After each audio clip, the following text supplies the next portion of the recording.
Hello everyone! Today I am here to share yet again another book haul. This video is so kindly sponsored by Book of the Month. Book of the Month is an online book service for readers. They provide a curated selection of new and early release books each month for members to choose from. They have some amazing selections each month and also feature a variety of genres every single month.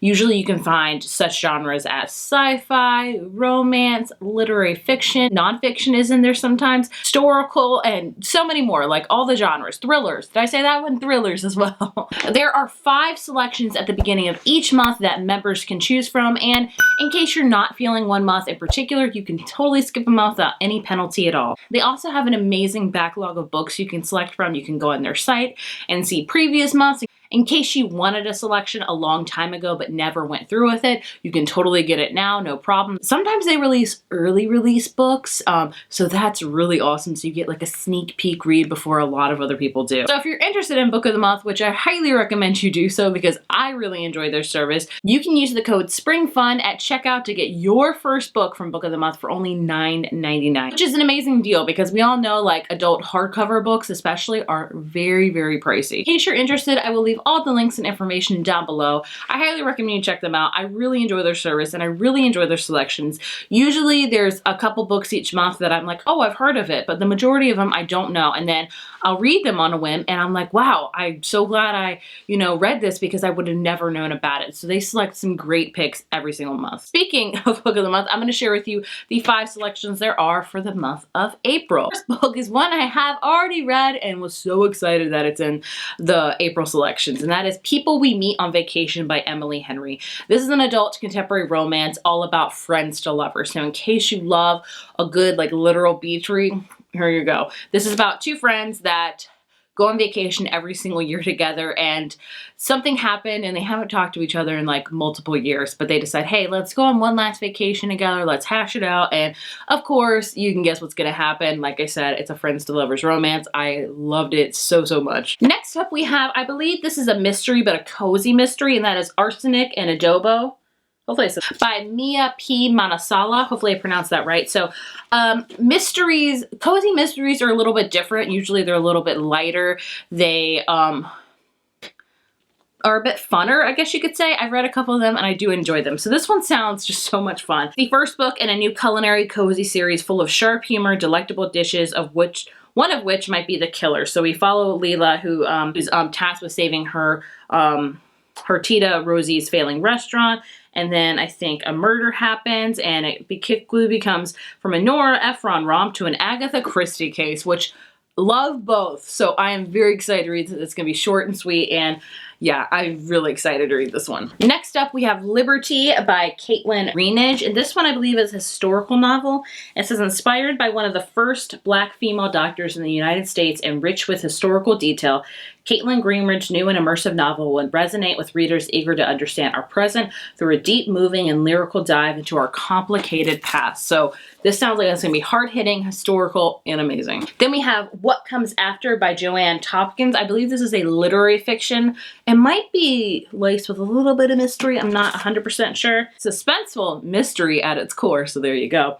What It Comes is an unforgettable story of loss and anger, but also kindness and hope, forgiveness and courage. It's deeply moving account of stranger and friends helping one another after a tragedy as they learn how their losses can unite them all. So another hard-hitting one that's gonna really just resonate with you. And our last selection is another mystery thriller, and that is The Hunting Wives by May Cobb. I think it's about a girl named Sophie who, she settles down, to be married and has a kid, and then I think she gets introduced to this thing, an elite group called The Hunting Wives, and then I think things happen. A body of a teenage girl is discovered in the woods where the hunting wives meet. So she's obviously in a bit of a situation. So I haven't heard too much about this one, so let me know. Here are 5 selections for April. Honestly, all great selections. You have mystery, historical, romance, kind of literary, hard-hitting ones. There's going to be a lot to choose from, and they all sound like amazing selections. So again, if you're interested in Book of the Month, all the links will be down below for you. On to the rest of my haul. It's not going to be that long. I don't buy a lot of books and I haven't received a lot, which I'm actually really grateful for because I'm coming out of a reading slump and I'm still e-reading a lot because it's just easier, and I will probably continue to do that way just because the trajectory of my life and how it's going, which is totally fine. But I only bought one book this month, and that is Good Girl, Bad Blood by Holly Jackson. I bought it from Target, as you can see. So this is a sequel to A Good Girl's Guide to Murder, which I read last year. It's a YA mystery thriller, which usually I'm not a fan of the genre, but I really loved A Good Girl's Guide to Murder. Like, I was surprised by how much I enjoyed it. So this one's a sequel. We follow our character named Pip, and she's about to, you know, solve another crime. It's got like lots of multimedia in this, where it's like maps and, you know, there's a court drawing, things like that, which I think makes the story even more immersive. I bet you these are amazing on audiobooks. I would probably listen to them, but I don't have time for audiobooks, sadly. But I'm very excited to read this. Definitely plan to read this, hopefully in April. Hopefully. The rest of the books I was sent for review. Not a ton, so I'm going to try to go through them as quickly as possible. First one is from St. Martin's Griffin, and that is Float Plan by Trish Dollar. I read this in February, I believe, and I think it was my first 5-star book of the year, honestly. I loved it. I went into it with not a lot of expectations and was completely blown away. This is a book that on the cover looks very lighthearted and fluffy, but in the core of it is about grief and just trauma and dealing with that. So just so you know, it looks fluffy and cute. It's honestly not. It's a lot deeper than what it is. We follow a character named Anna who has lost her fiance, and she decides she's going to take this boat trip that they had always planned to go on together. And quickly as she's going on this boat trip, she learns that she is not very, you know, equipped to do this by herself. So she hires this guy that knows what he's doing named Keen. And so they kind of go through this journey of sailing together. It's just a book about grief. It does have a lot of trigger warnings in this for obviously losing a loved one. There's suicide. There's just dealing with grief and trauma and romance in it, but it's not the core of it. It's more about Anna taking this journey both physically and mentally, like learning how to live with her grief and cope with it. And it's just a beautiful book. Like, goodness me, I don't hear a lot of people talk about this book, but I mean, it's an amazing book. Like, it is summery because she does sail through all these beautiful islands and things like that, but she's going through a much bigger journey in her heart, but I loved it a ton. I didn't mean for that to be a mini review, but apparently here we are. Then I have a couple books from Apple Crates in the February book box, and that is The Gilded Ones by Namini Fora, and I am obsessed with this cover. It's a YA fantasy. I haven't read a single, no, I have read one fantasy this year, so yay. No, it's not that good. But this one, I don't know much about it. It's about a girl named Decca who lives in, so she has a blood ceremony. She's become a member of a village, and a young heroine fights to save a world that would dare tame her and discovers that she is her own fiercest weapon. And this looks amazing. Maybe I'll read it. I don't know. I'm just horrible with YA fantasies these days. And then March's selection is Sweet and Bitter Magic by Adrienne Tooley. All I know about this one, it's about 2 witches. One I think is banned from her coven, and she's trying to get a way back in. I don't know, but the cover and the end pages are beautiful. So there's that. And then the last stack of books I have a huge stack of books from Simon & Schuster. So some of them I know about, majority of them I don't, honestly, so I'm going to try to go through them quickly. The first one being The Lucky List by Rachel Lippincott. I believe she's written other books like, 5 Feet Apart, which I haven't read because she reads a lot of like hard-hitting YA contemporary, and I have to be in the mood for that, even though I just uploaded like my favorite hard-hitting contemporaries. But this is about Emily and her mom. And then her mom had cancer. Oh yeah, I'm not going to read this. Those are hard books for me to read. And she's wrecked her relationship with her boyfriend, and her dad is selling the house. And then her mom finds the lucky list, her mom's senior year bucket list, buried in the box. And basically Emily goes off to do that, to do her mom's list. It sounds like it's going to be a beautiful book, but I'm not ready for it. And then, like I said, we have a whole stack. I have a whole bunch of arcs. The first one being We Can't Keep Meeting Like This by Rachel Lynn Solomon. Didn't even know she had a new book coming out. I love her books. If you don't know, read them all, love them all. This one is about Quinn and Tariq, and they've been in business together for years, and they're wedding planners.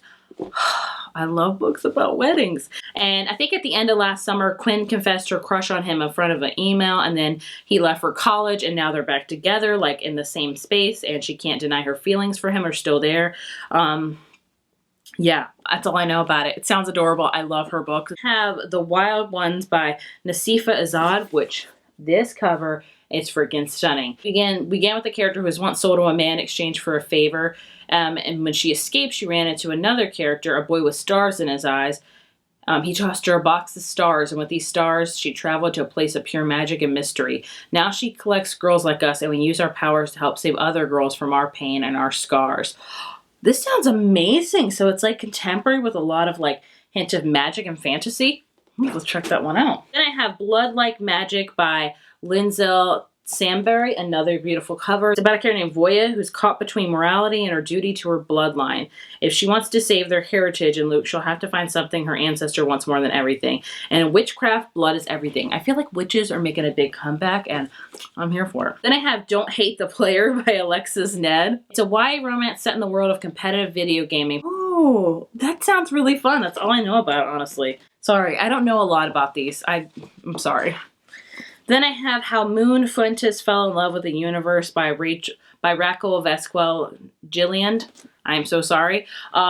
This is about her twin sister reached medium stardom. Moon accepted her fate as the ugly, unwanted sister. That's horrible. The job as a merch girl on a bus full of beautiful influencers.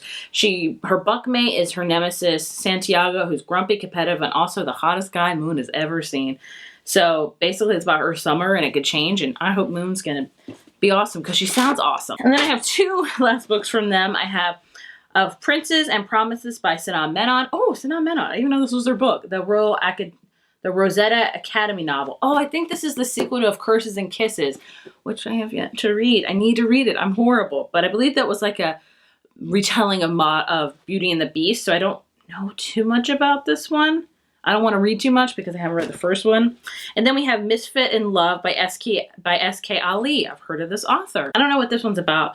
Jana is excited for the weekend. Her brother's getting married and she's reunited with her mom. And Nua's arriving for the weekend too. The last time she saw him, she wasn't ready to reciprocate his feelings for her. But things are different now. So I don't know. Sounds like an awesome stack of amazing books. So yeah, that was my book haul. Like I said, not a ton of books. I'm okay with that because honestly, my TBR shelf is busting at the seams. It's literally insane. So I'm glad it's not a big book haul. So I hope you enjoyed this. If you've heard of any of these books or excited for them, please let me know. And if you're interested in checking out Book of the Month, like I said, all the links will be down below. Thank you guys so much for watching, and I will see you in my next video.